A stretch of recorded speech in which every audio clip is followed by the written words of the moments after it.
Hello everyone, स्वागत है आपका आपके अपने चैनल अंकित सर यूट्यूब चैनल पे।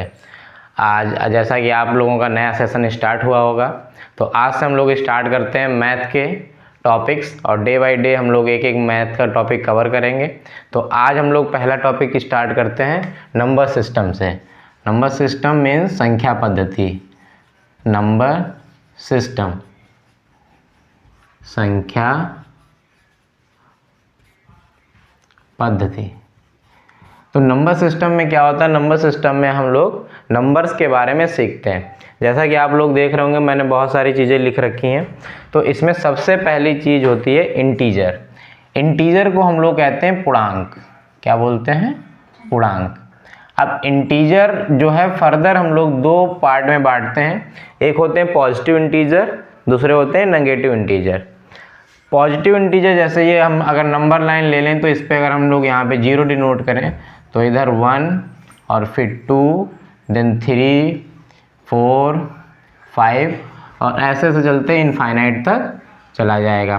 अगर हम इस तरफ आएँ तो -1, -2, -3, -4 और ऐसे करते करते इनफाइनाइट तक आ जाएगा। अब देखो, पहले हमारे पास संख्याएं ये पॉजिटिव इंटीजर ही हुआ करते थे।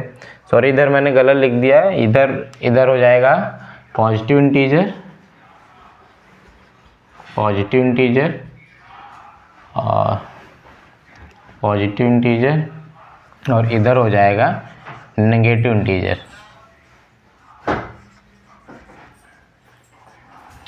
पहले हमारे पास पॉजिटिव इंटीजर मतलब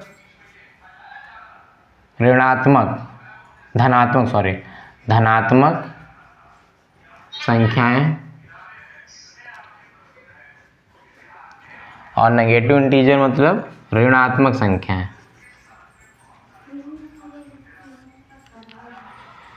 तो जब पहले संख्याएं 0 से 1 से 1 2 3 4 5 6 1 2 3 यही हुआ करती थी, लेकिन फिर बाद में समय के साथ साथ हमें नेगेटिव पूर्णांकों की आवश्यकता पड़ी। जैसे आपने देखा होगा, कोई बिल्डिंग आपने देखी होगी, तो बिल्डिंग जो है, जो उसका नीचे का होता है वो बेस एरिया होता है।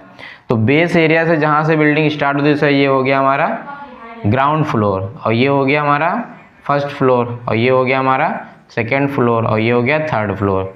अब जब हम कभी कभी आपने देखा होगा कि ग्राउंड फ्लोर के नीचे भी जो है बेसमेंट में बिल्डिंग बना करती हैं, तो इसको बोलते हैं, जो बेसमेंट में बना होता है उसे बोलते हैं इसे -1। अब बेसमेंट में बोलने के लिए भी 1 बोलना पड़ता है। तो नीचे की बिल्डिंग और ऊपर बिल्डिंग में फ़र्क यही है कि ऊपर वाली बिल्डिंग +1 वाली है और जो ज़मीन के अंदर बनी है वो -1। ऐसे -2 बहुत सारी बड़ी बड़ी बिल्डिंग जो है ज़मीन के अंदर भी बनी होती हैं। तो वहाँ पर हमें बहुत सारी ऐसी जगहें ज़रूरत पड़ी जहाँ पे हमें नेगेटिव इंटीजर्स की आवश्यकता पड़ी, तभी से जो है नेगेटिव इंटीजर्स चल रहे हैं। अब देखो, नेगेटिव इंटीजर और पॉजिटिव इंटीजर आप समझ गए होंगे कि इंटीजर मतलब पूर्णांक दो तरीके के होते हैं, धनात्मक संख्याएं, दूसरी ऋणात्मक संख्याएं। धनात्मक संख्याएं मतलब जिसमें नेगेटिव नहीं होती हैं, 1 2 3 4, और ऋणात्मक मतलब -1, -2, -3 ऐसे इनफाइनाइट तक चली जाएंगी। अब अगर यहाँ पे कोई पूछे कि सबसे बड़ी संख्या बताओ, तो सबसे बड़ी कोई भी संख्या होती नहीं। आप बड़े से बड़ा नंबर ले लो और उसमें 1 ऐड कर दो, वो उससे बड़ी बन जाएगी। तो ये आप नहीं कह सकते कि सबसे बड़ा कोई पूर्णांक बताओ। तो सबसे बड़ा पूर्णांक कोई नहीं होता, हर एक पूर्णांक में 1 ऐड करने पे उससे बड़ा पूर्णांक बन जाता है। अब जब आगे आते हैं, तो इसमें जो 1 से स्टार्ट होती हैं संख्याएं और इनफाइनाइट तक, तो उसे बोलते हैं नेचुरल नंबर। क्या बोलते हैं? Natural number. नेचुरल नंबर को हिंदी में बोलते हैं प्राकृतिक संख्याएं। प्राकृतिक संख्याएं। फिर जब हम लोग देखो 1 से अगर स्टार्ट करेंगे इनफाइनाइट तक, तो वो नेचुरल नंबर कहलाएंगे। और अगर इसी को हम 0 से स्टार्ट करेंगे इनफाइनाइट तक, तो ये हमारी होल नंबर कहलाएंगी। होल नंबर कहते हैं पूर्ण संख्याएं। पूर्ण संख्याएं। अब समझ गए होंगे कि अगर 0 से स्टार्ट हो रही हैं और ऐसे हैं, तो इनको सबको बोलेंगे पूर्णांक, चाहे वो प्लस वाली हो या माइनस वाली। अगर 1 से स्टार्ट करेंगे तो वो हमारी प्राकृतिक संख्या है या नेचुरल नंबर, और अगर उसी में 0 से शामिल कर लेते हैं तो वो पूर्ण संख्या है, मतलब होल नंबर है। अब देखो इसके बाद आती हैं चीज़ें कि रियल नंबर किसे कहते हैं। रियल नंबर मतलब वास्तविक संख्याएं, वास्तविक संख्याएं, वास्तविक संख्याएं। अब वास्तविक संख्याएं देखो उसके दो प्रकार होते हैं, एक हो गया रेशनल नंबर, एक हो गया इरेशनल नंबर। इरेशनल नंबर को बोलते हैं भाज्य संख्याएं,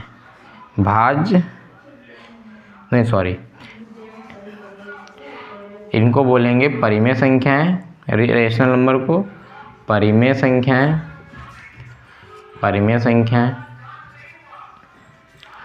और इरेशनल को बोलेंगे अपरिमेय संख्याएं, अपरिमेय संख्याएं। चलिए इनको हम लोग उदाहरण से समझते हैं। परिमेय संख्याएं किन्हें कहेंगे? परिमेय संख्याएं उन्हें कहते हैं जिनको हम p/q के फॉर्म में लिख सकते हैं और q = नॉट 0, q कभी भी 0 नहीं होना चाहिए। जैसे यहाँ पे हमने नंबर लिया 3, तो 3 को p/q के फॉर्म में लिखे तो 3/1 लिख सकते हैं, और q जो है देखो हमारा 0 नहीं है, q 1 है। लेकिन अगर यहीं पे अगर मैं लूँ 3/0 तो ये एक परिमेय संख्या नहीं है, क्योंकि इसमें q क्या है? 0 है, तो इसको हम लोग परिमेय संख्या नहीं कहेंगे। अब यहीं पे समझते हैं अपरिमेय संख्या। अपरिमेय संख्याएं उन्हें कहते हैं जिनको हम लोग परिमेय संख्याओं के रूप में नहीं लिख सकते। जैसे यहाँ पे हो गया √2, अब √2 सॉल्व करोगे तो ये दशमलव के बाद कभी भी ख़त्म नहीं होगा। जैसे पाई का मान, वैसे पाई का मान तुमने सुना होगा कि 22/7 होता है, तो वो एग्जैक्ट वैल्यू नहीं होती है। पाई का मान वैसे होता है 3.14, ऐसे करके चलता रहता है, वो कभी भी ख़त्म नहीं होता। तो पाई भी एक क्या है? अपरिमेय संख्या है, या बोल सकते हैं इरेशनल नंबर है। अब उसके बाद आते हैं हम लोग प्राइम नंबर और कंपोजिट नंबर पे। तो प्राइम नंबर होती हैं अभाज्य संख्याएं, और कंपोजिट नंबर को कहते हैं भाज्य संख्याएं, भाज्य संख्याएं। अब भाज्य संख्या और अभाज्य संख्याएं समझने के लिए बहुत छोटा सा माइनर अंतर है, और भाज्य और अभाज्य कभी कभी लोग सम और विषम से भी कंपेयर करते हैं। जैसे सम और विषम संख्याओं को अलग चीज़ होती है, इवन और ऑड नंबर, और भाज्य और अभाज्य संख्याएं अलग होती हैं। अब भाज्य और अभाज्य जानने के लिए देखो हम लोग एक चीज़ सीखते हैं। हाँ, जैसे यहाँ पे मैंने लिखा नंबर 1 2 3 4 5 6 7 8 9। तो देखो एक जो है संख्या देखो या तो 1 से कटेगी, 2 जो है 1 से कटेगी या तो 2 से कटेगी, 3 जो है या तो 1 से कटेगी या 3 से कटेगी, 4 जो है 1 से कटेगी, 2 से भी कटेगी और 4 से भी कटेगी, 5 जो है 1 से कटेगी या तो 5 से कटेगी, 6 जो है 1 से कट सकती है, 2 से कट सकती है, 3 से कट सकती है और 6 से भी कट सकती है, 7 या तो 1 से कटेगी या 7 से, 8 जो है 1 से कट सकता है, 2 से कट सकता है, 4 से कट सकता है और 8 से भी कट सकता है, 9 1 से कट सकता है और 3 से भी और 9 से भी। अब देखो कुछ संख्याएं जो हैं जो केवल 2 ही संख्या या तो 1 से कटेंगी या तो 2 से कटेंगी, मतलब ऐसी संख्याएं जो या तो स्वयं से कटती हैं या 1 से कटती हैं, उन्हें बोलते हैं अभाज्य संख्या। जैसे ये क्या हो गई? अभाज्य संख्या। ये क्या हो गई? अभाज्य संख्या। ये भी क्या हो गई? अभाज्य संख्या। और ये भी क्या हो गई? अभाज्य संख्या। लेकिन ऐसी संख्याएं जो 1 से और स्वयं से कटने के अलावा किसी और नंबर से भी कटती हैं, उन्हें बोलते हैं भाज्य संख्याएं। तो ये वाली हो गई हमारी भाज्य संख्या, ये वाली भी भाज्य संख्या हो गई, ये वाली भी भाज्य संख्या हो गई और ये वाली भी भाज्य संख्या हो गई। अब देखो बच्चा देखो एक जो है एक स्वयं से भी कट रही है और एक से, तो एक और स्वयं तो एक ही है। तो यहाँ पे देखो भाज्य संख्या होने की कंडीशन क्या है? या तो 1 से कटे या स्वयं से। और अभाज्य संख्या होने की कंडीशन है या तो स्वयं से कटे या 1 से। और भाज्य संख्या होने की कंडीशन या तो स्वयं से कटे या 1 से या किसी और नंबर से।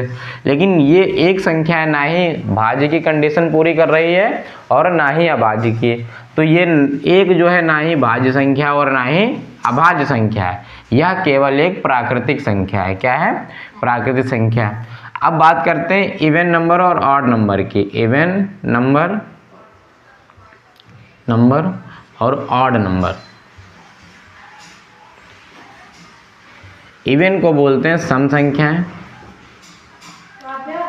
और ऑड को बोलते हैं विषम संख्याएं।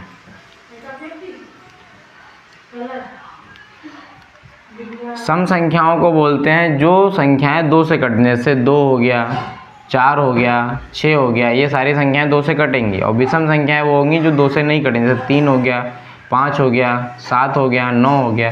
ये संख्याएं जो हैं 2 से नहीं कटती हैं।